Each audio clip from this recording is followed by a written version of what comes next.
Chapter 8. The Pure Ones. Broadway Avenue ran from east to west and Industrial Boulevard ran north to south. Just blocks before the intersection, Anastasia noticed a group of rowdy teenagers walking down the uninhabited street. Just like Lambert said, abandoned buildings with boarded windows and empty parking lots surrounded the area. A used truck shop sat vacant on the corner. A vibrant neon sign that read, "Used trucks sold here," illuminated the street corner in sporadic light. The smooth spring breeze brushed against Anastasia's arms, slightly lifting her dark hair back and forth. In the distance, she heard the sound of cars cruising down the freeway and a train blowing its stacks. The noise proved to be a slight distraction, but she concentrated on the shadowy figures on the opposite side of the street, headed in her direction. The group of teens crossed the street, unaware of Anastasia's presence. She didn't try to hide it. They weren't on her things to kill tonight list. Instead, she stepped on a broken piece of the glass and it shattered underneath her feet. Two males and a female quickly glanced up at her and slowed their pace. Anastasia stared straight ahead. Their strong scents, mixed with an odor of marijuana and beer, were seeping from their pores. One of them, the taller male with dyed red hair, inhaled his cigarette. His tenacious scent intrigued Anastasia. For once in a long time, she actually thought about interrupting her mission with a late-night snack, but she quickly remembered her promise to herself. She wasn't going to kill any more innocents unless they gave her a reason to. The teen tilted his head back and blew the smoke smoothly from his lips. "Hey." His tongue glazed over his bottom lip. His eyes scanned her from head to toe. It was her black jeans and her tight-fitted shirt that caught his attention. "What's up, shorty?" Shorty. Slang speech racked her nerves. The teenagers of this century, especially this decade, lived unhealthy lives. They filled their minds with thoughts of sex, money, and power. The human teen lusted after her. She didn't think of herself as attractive, even during her human years. Those days and those memories blurred together thanks to her long existence. Yet she remembered small, fractured details of her human family and the night she found herself in the unsteadied world of the Deamhan. Anastasia turned her attention back to the task at hand. She didn't respond to the teen. She continued forward, staring at the houses ahead. Nowhere did she see an old truck gas station, and nowhere did she see a brick building that Lambert spoke about. "If you're going to the party, it's too late," the shorter teen said. Anastasia stopped quickly and looked over her right shoulder. The female leaned on the other chubby male for support. She sensed her intoxicated state. "Some chick came in and busted it. Told us to go." The tall teen inhaled again. "They threw everyone out. They even told us to take the kegs. What the fuck is that shit?" "Where?" she asked sternly, knowing they could have been talking about the place she searched for.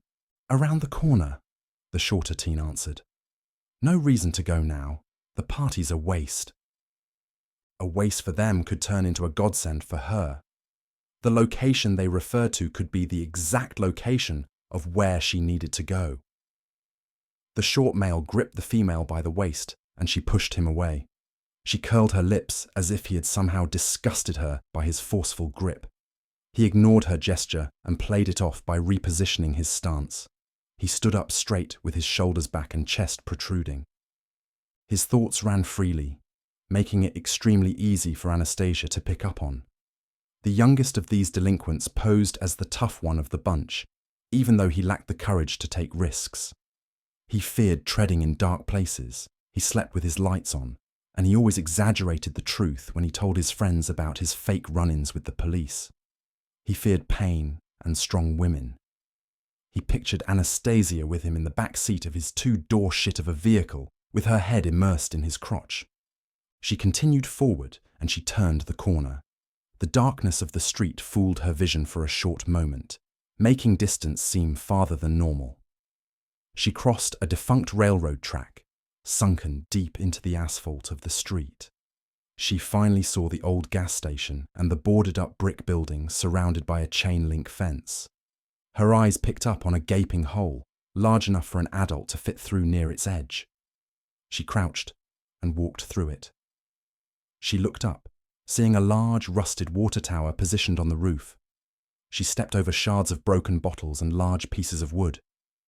An abandoned Ford truck sat motionless with all four wheels completely deflated and its doors' windows completely shattered.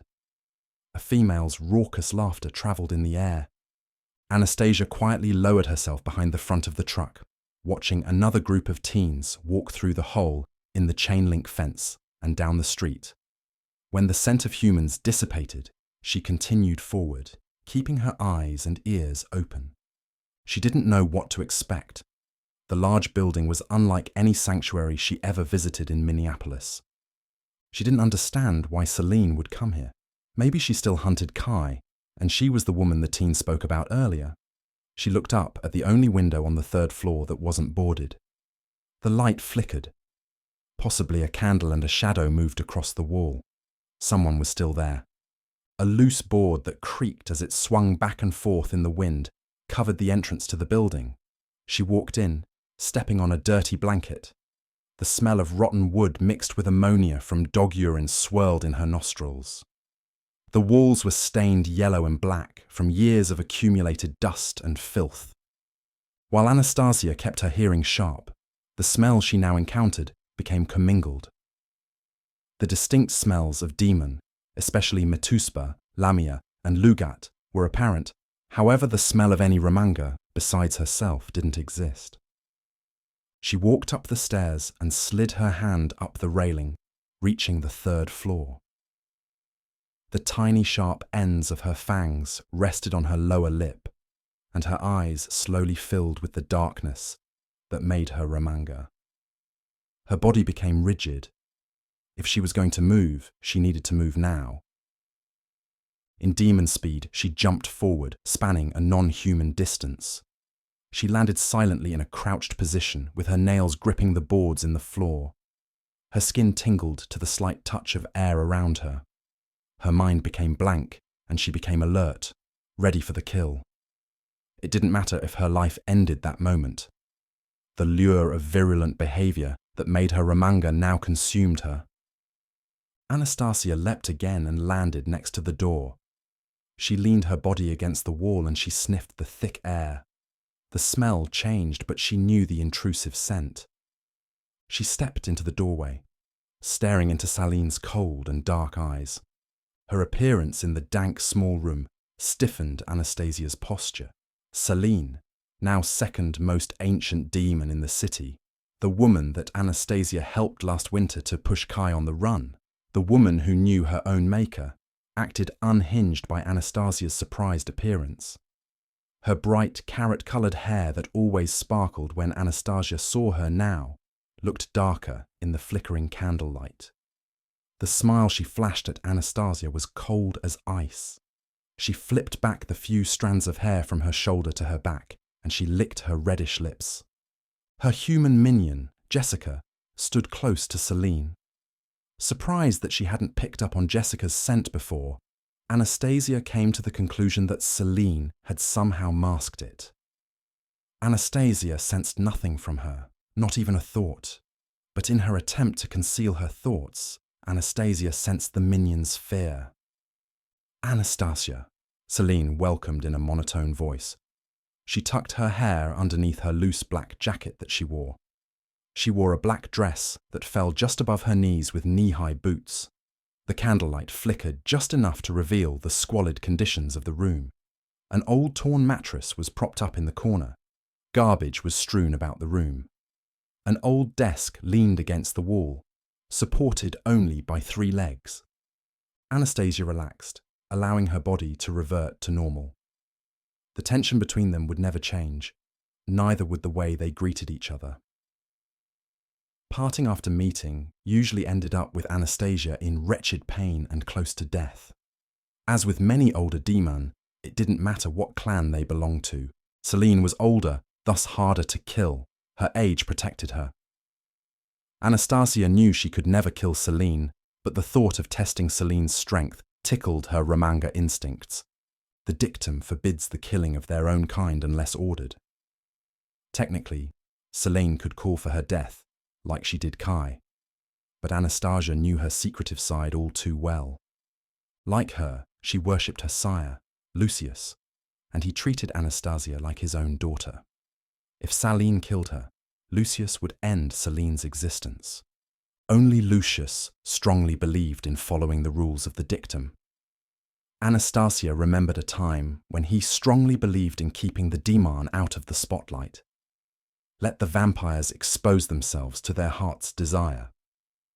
When the time came to shine in the spotlight, the Deamhan would be ready. But now he chased after Kai like a rabid dog, seeking his revenge because of his stint in limbo, and he hid secrets from Anastasia. Celine motioned to Jessica to kick over the mattress in the corner. Without hesitation, Jessica removed the mattress, revealing a pile of trash and dirt. "When did you get back to Minneapolis?" Anastasia asked. "A few weeks ago," Celine replied. "You found Kai? That's none of your business." Celine lifted her nose in the air. "It is my business. What do you want with the Brotherhood?" Her abrupt question made Celine immediately turn and stare at her. "I know you went there." "Again, that's none of your business." Another scent drifted in the air, making Anastasia stop speaking in mid-sentence. She looked across the room, to a doorway leading to another room not yet explored. Like Celine's scent, she knew this one very well, and this time she welcomed it. Lucius walked into the room, and he stopped as their eyes met. Months had passed since she laid eyes on him. Then he looked vastly different, covered in blood from the demon he killed during Kai's gathering. She remembered his look being tarred and ratted. His brown hair was cut short. He wore a white and grey-coloured shirt with tight-fitting blue jeans and black shoes, reflecting the modern times. After being released from limbo, he disappeared for a few weeks, only to reappear at the gathering. When she asked him about limbo, he refused to answer. Instead, he was more concerned with helping Veronica find out what happened to her mother, who was his former lover. He motioned for her to approach him, and Anastasia stepped forward. A feeling of relaxation and undying loyalty engulfed every fibre of her being. While being in his presence, she felt the bond between a sire and their offspring, even though he wasn't her maker. His sister, Lucia, would always be her sire regardless if their bond was broken centuries ago. As she had lain in the metal coffin her sire had placed her in, it was Lucius who rescued her warped body 100 years later and took her under his wing. He taught her what it was to be a Deamhan, the bad and the good, and he helped her rid her mind of any thoughts pertaining to her own sire. So when she found out that he went missing, Anastasia travelled to Minneapolis in search for him. At first, she thought Nathan was responsible, and Anastasia killed anyone in her way without a thought. She made it her goal to learn about Lucius's every move in the city before he disappeared. When Celine finally arrived and placed protection on Veronica because of Lucius, Anastasia followed the order without question. She loved him with her dishevelled heart, and she would die for him. Anastasia slowly kneeled in front of him, and she lowered her head. "You look well." He placed his hand underneath her chin and lifted her head. "Stand up, Aurelia." He was also the only one she'd allowed to call her by her human birth name. She stood to her feet. "Why didn't you tell me you were back in the city?" He gently rubbed the side of her face, and he looked at her for a few moments before speaking again. "I was going to call on you when I felt that you were ready." "Ready?" Anastasia stepped back from him. She watched him walk towards Celine.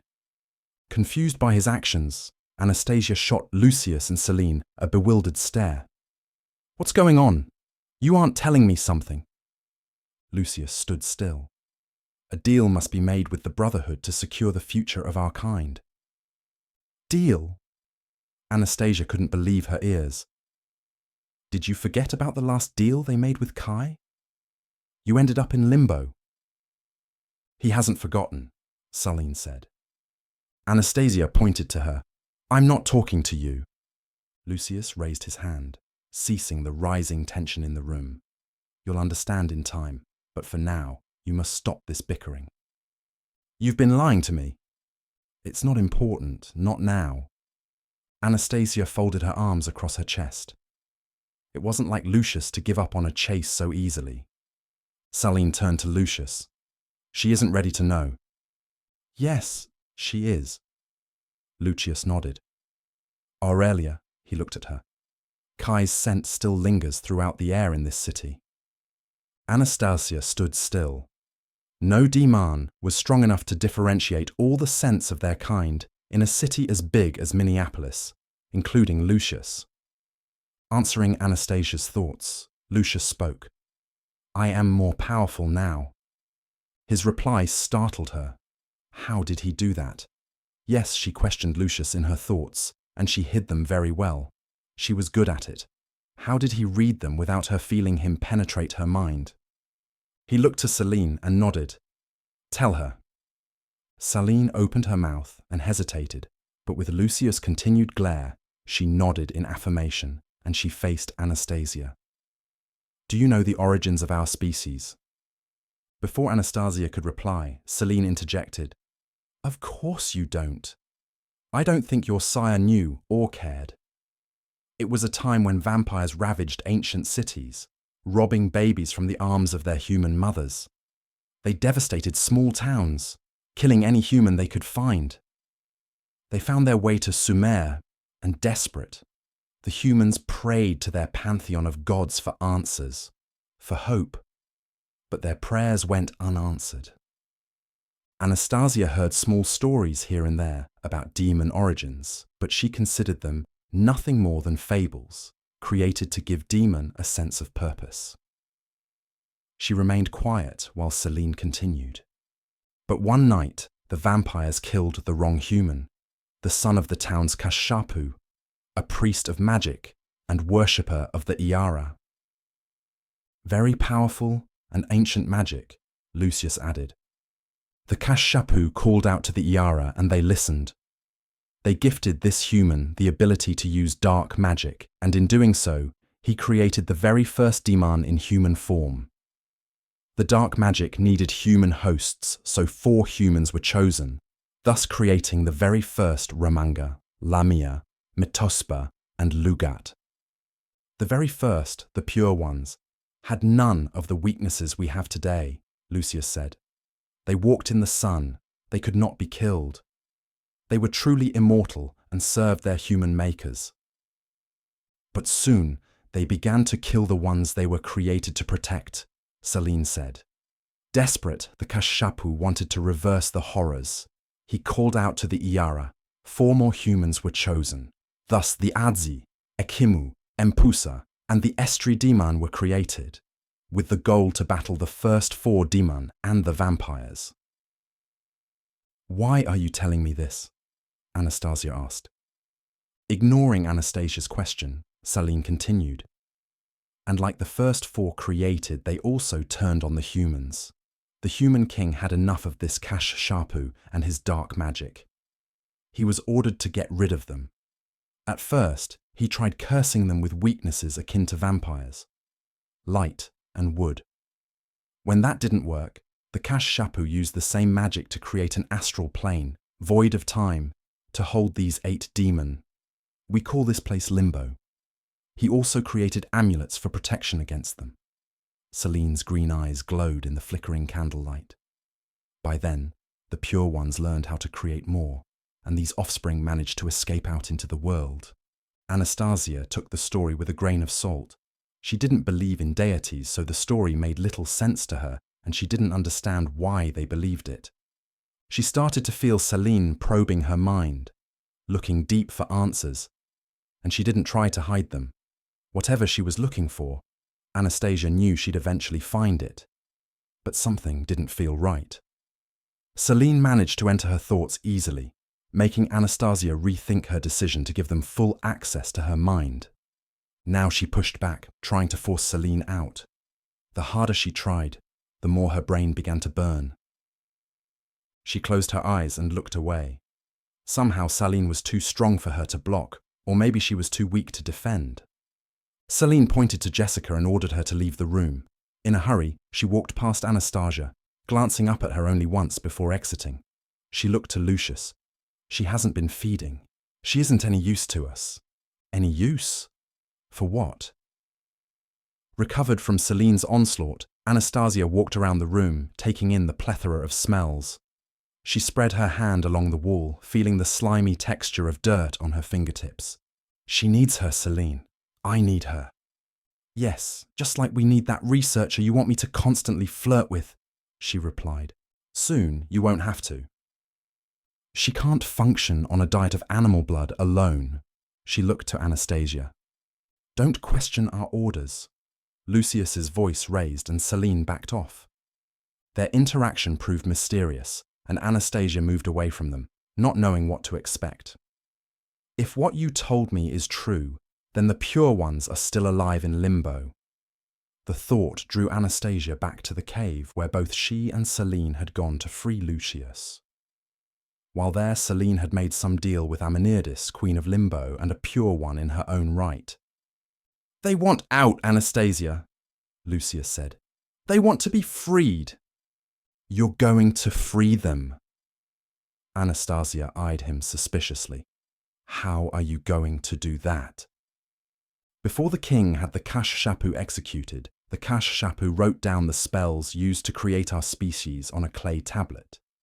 He also instilled the magic in his descendants so that in the future they would be the key to unlocking the spells used in his rituals. After his death, the tablet disappeared from history, only to appear 1,000 years later.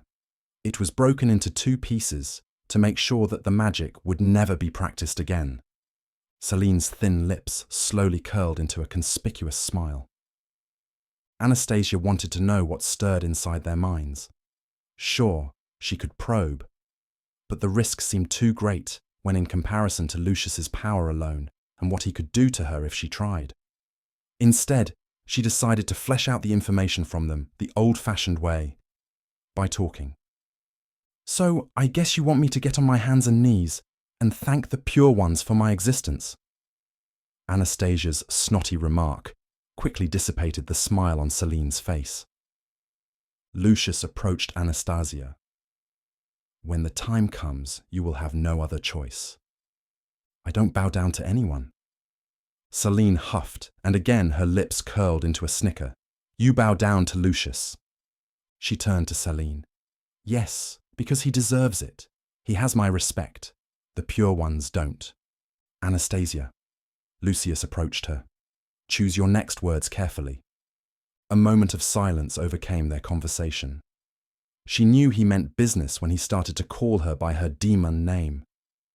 Anastasia watched Celine's eyes focus in and out as she stared back into hers, while her mind still rattled on why Lucius acted so differently. The time I spent in limbo, I spent as servant to the pure ones. His face drooped in discontent. They showed and taught me so much.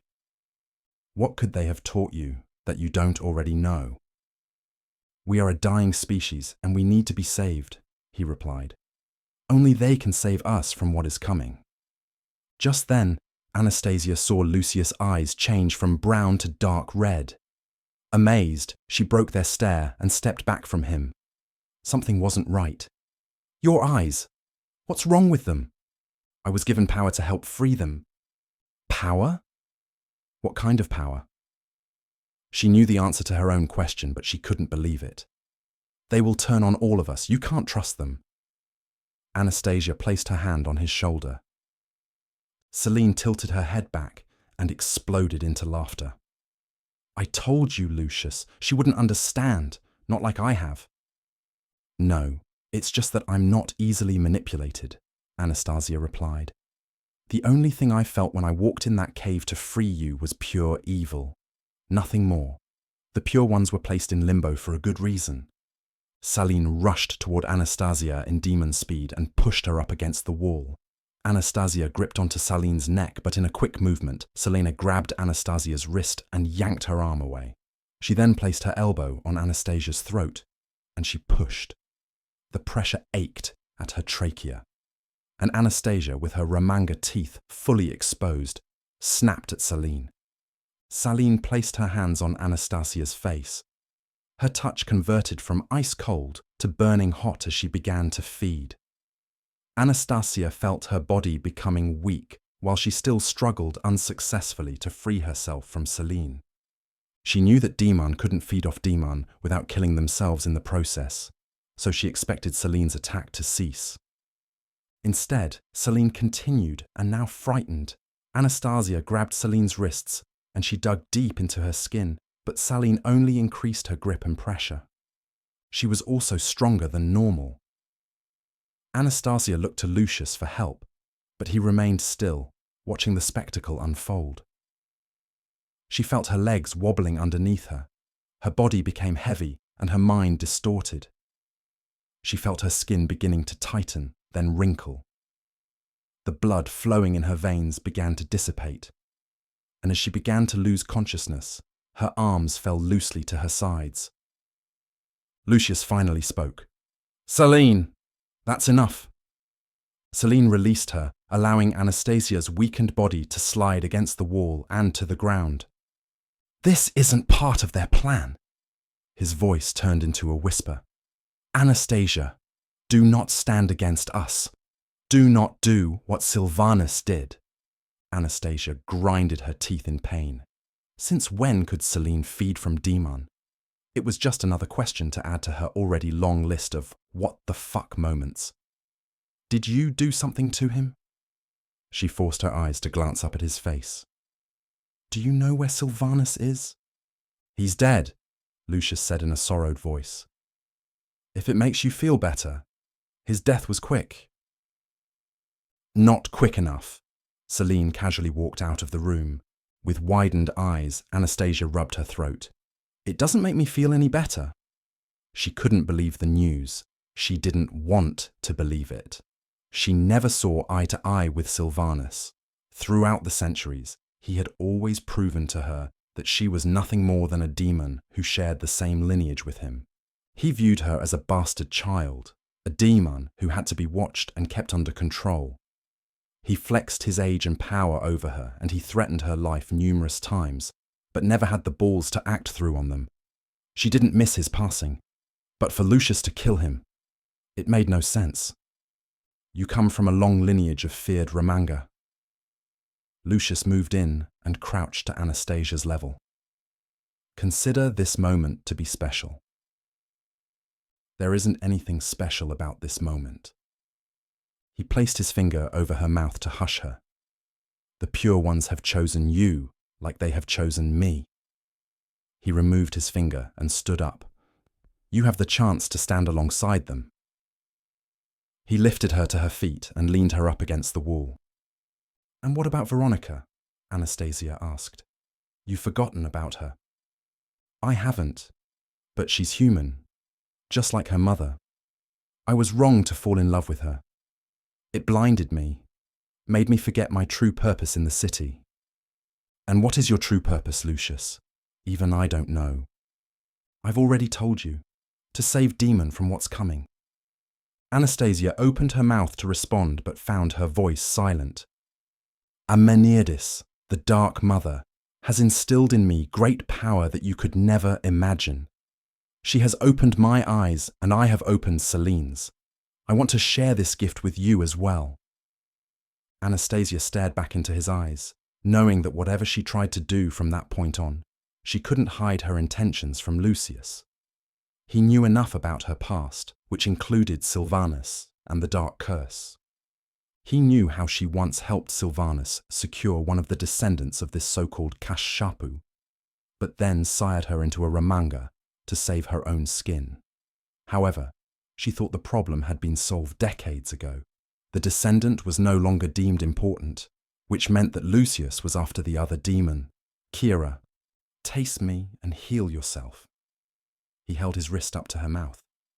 She slightly turned her head away. "You know I can't." "Yes, you can, and you will." She hesitated, but she knew in her state she couldn't deny his request. Her fangs slowly dropped and she bit into his wrist. His cold blood streamed down her throat, and immediately she felt her body beginning to heal.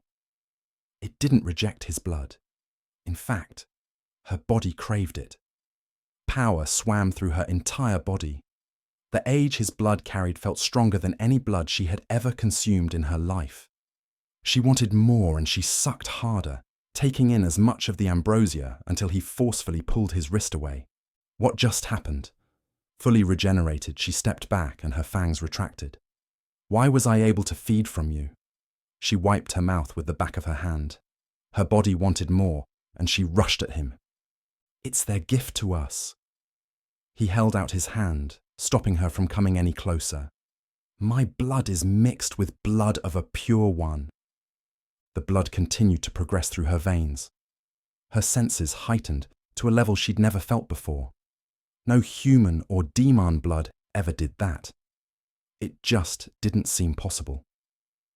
Place your differences with Celine aside. We must pull together. We must start acting like a family once more. He dropped his hand. The blood felt too damn good. She couldn't deny it. But what he asked of her, what he planned to do, and his strong belief in the pure ones. That wasn't anything she could just overlook. I have walked this road before in my past, Lucius. It never ends well. Yes, but things are different. He placed his arms around her and he brought her in close to his chest. I trust you and Celine. With you both by my side, this can be done. And Kai? What about Kai? She increased her grip around Lucius. She knew no matter what the cost, no matter what it was, she would follow him blindly. Plus, she didn't have any other choice unless she wanted to see Lucius and Celine kill Nathan and the others at Blind Bluff Manor. For now, she had to play it safe and show her obedience toward him as a sign of good faith. And his blood. She wanted more.